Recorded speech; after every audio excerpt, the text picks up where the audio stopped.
রাজধানী মোহাম্মদপুর কেন্দ্রিক ছিনতাই, চাঁদাবাজি সহ বিভিন্ন অপরাধমূলক কর্মকাণ্ডে জড়িত এখন পর্যন্ত ২০টির অধিক কিশোর গ্যাং বাহিনী চিহ্নিত করা হয়েছে।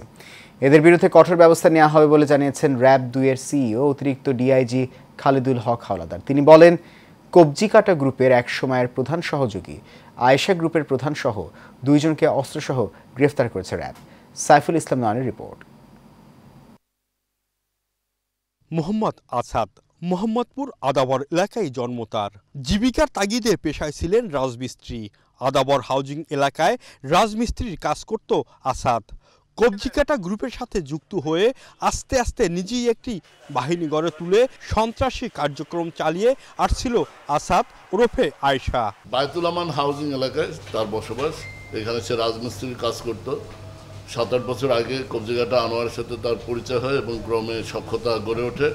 এরপরে তার মাদক ব্যবসায় তার হাতে খড়ি। মাদক ব্যবসাকে কেন্দ্র করে সে পরবর্তীতে ছিনতাই, জমি দখল এবং অন্যান্য অপরাধে জড়িয়ে পড়ে। কারণ বাজার র্যাব মিডিয়া সেন্টারে এক সংবাদ সম্মেলনে র্যাব জানান, ৩০ জুন আদাবরে আয়েশা এবং তাদের সহযোগীদের বিরুদ্ধে একটি হত্যা চেষ্টা মামলা হয়। এছাড়া এখন পর্যন্ত ৭-৮টি মামলা রয়েছে আয়েশার বিরুদ্ধে।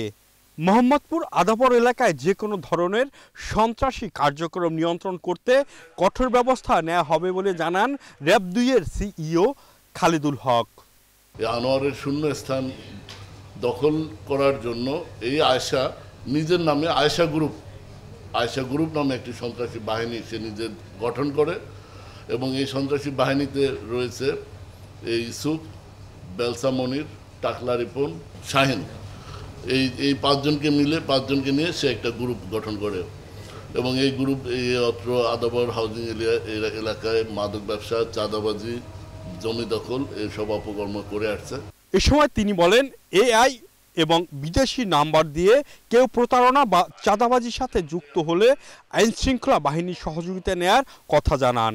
এআই টেকনোলজি ব্যবহার করে যে ব্ল্যাকমেইল বা প্রতারণা হয়, এতে উদ্বিগ্ন না হয়ে আগে যাচাই করুন আসলে অপরাধটা সংগঠিত হয়েছে কিনা। ছিনতাইকারী, কিশোর গ্যাং, মাদক ব্যবসায়ী, চাঁদাবাজ, আমি গত ৫ আগস্ট পরবর্তী এখন পর্যন্ত ৭২০ জনের অধিক আসামি গ্রেফতার করেছি। সন্ত্রাসীদের নিয়ন্ত্রণে এমন অভিযান চলমান থাকবে বলে জানান। সাইফুল ইসলাম নয়ন, এশিয়ান টেলিভিশন, ঢাকা।